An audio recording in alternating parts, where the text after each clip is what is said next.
what were the key milestones? How did the whole process from you selected the investment bank to now it closed look like? So when we selected them, and then it runs almost like not automatically, but when you step on the train, it starts rolling and getting faster. So the first thing is basically you do a quick investment brief. So you put all the things together, the story, the key KPIs, the growth ambition. And this is, we did send out to quite a range of investors. So we did it rather broad from the very beginning. So they brought along, we looked internationally, as we said, we looked different. So it was quite a lot. And then from there, we didn't disclose our name by then, and we asked them to sign an NDA and certain criteria, certain things. And if they signed it, and quite a lot signed it.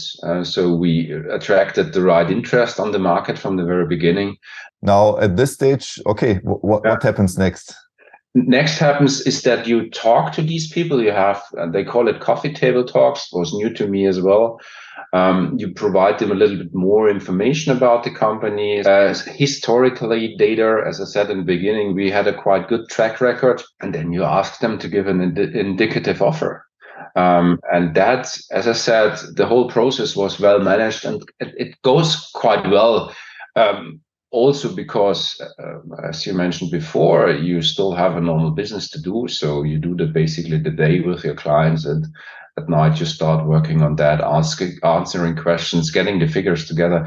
We also, I need to admit, two things we did also quite well. We did bring our HR head into the process quite early, as well as our CFO. So they did the indicative offer, and then we choose basically and we shortened down to a list where we wanted to do the due diligence with. How many was that then? We choose four. To choose four to go to the due diligence. And so how did you select the winner, and who is the winner in the end? So the winner is Capvis. It's widely known, so I can disclose that. Actually, this was quite easy for us, because at the end, it was the offers were similar. There were some notions differently, and for sure, the price tag was not completely similar, but in the same range. Actually, we did really choose, and we choose that with one voice. So all of the 8 were clear on that this is the one, because it really felt they are the right partner for us. They had the right team. They understand our business. They had the same ambitions as us, same strategic goals. They have people who, actually, there was one former colleague from Accenture, a guy from, I think, McKinsey. So they knew the industry.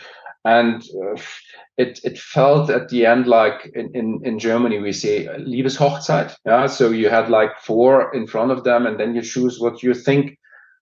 And sounds like a little bit odd. Being a trusted advisor, we found our trusted investor. Well, I think they use that sentence. Nobody knows where it comes from, but it really felt we trust them, and I can say now that now we are in 6 months in this relationship, and the whole let's say atmosphere is still very good and very constructive. Yeah, it's feeling good, and this is how we did choose on. Yeah, it was the facts and figures were right for all of them, and then you basically back to what is your gut feeling? What does your heart tell you? Who's the right partner? Who do you want to work with?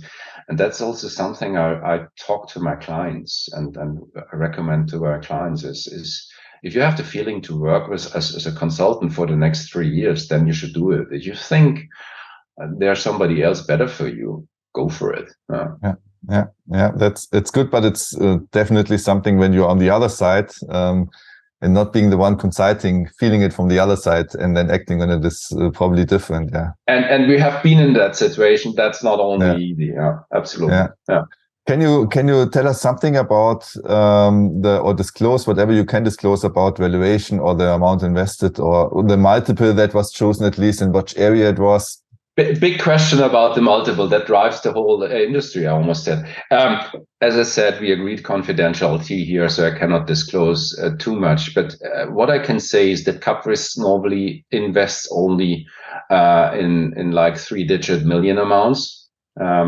And that's what they have done.